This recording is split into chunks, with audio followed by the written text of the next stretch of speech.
This is Colin Dixon at nScreen Media, and I'm here at NAB 2014 with Ken Davidson, who is Director of Product Management at Cisco, and we are going to talk all about HEVC and 4K. Ken, you're doing a demo here of a live 4K stream. Tell us about that.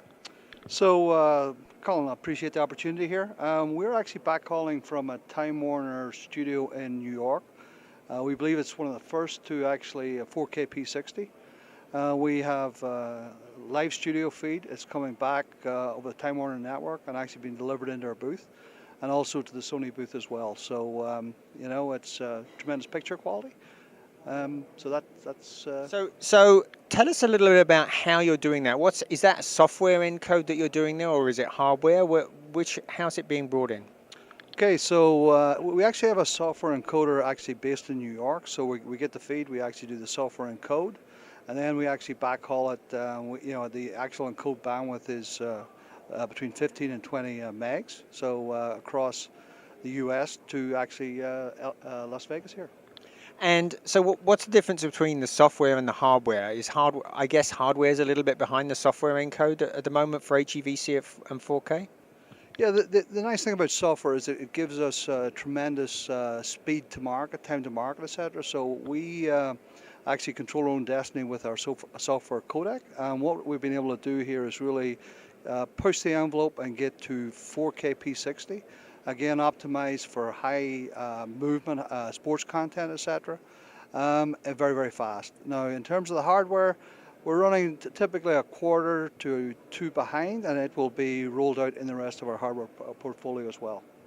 So what sort of savings are we seeing with the new HEVC codec over the AVC codecs that we're currently using? So one thing that Cisco has done is we've really been focused, right across the spectrum. So everything from mobility down into low sort of 300 kilobits per second, then up through SD, HD, etc., and all the flavors and resolutions, right? So at the lower end, in terms of the mobile, by 30%, and as we get into past the 1 meg range, we're up in the high 30s and low 40s. So tremendous gains through actually controlling our own destiny with our own in-house codec. So I mean, I know that they were talking about HEVC getting to 50%. I wasn't expecting that to happen for a while as the codec gets optimized, but that's pretty good performance, getting up to 40% already in such a short time.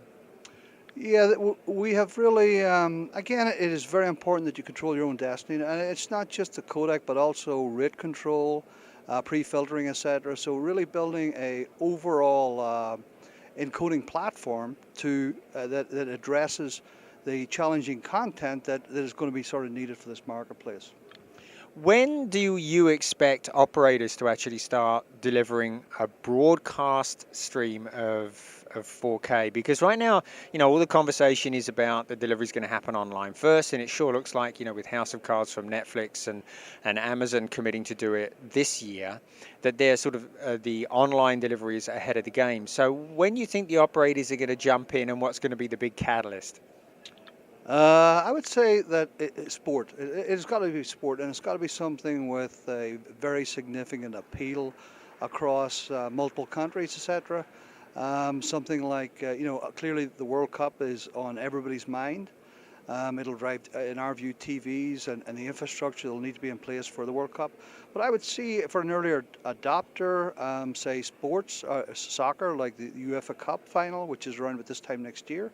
Again, this is, you really have to use a little bit of the old crystal ball here. But again, a compelling event where you can get an awful lot of eyeballs. We believe that sports will show the true value of moving to 4K, the wow factor as it's known.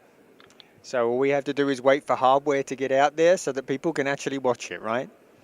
Yeah, it's a case of, I would say more, there will be, as soon as the first person or the first broadcaster steps into the marketplace, you'll see most likely like an avalanche effect. Everybody will want to play in this marketplace, and really to keep your subscription, etc.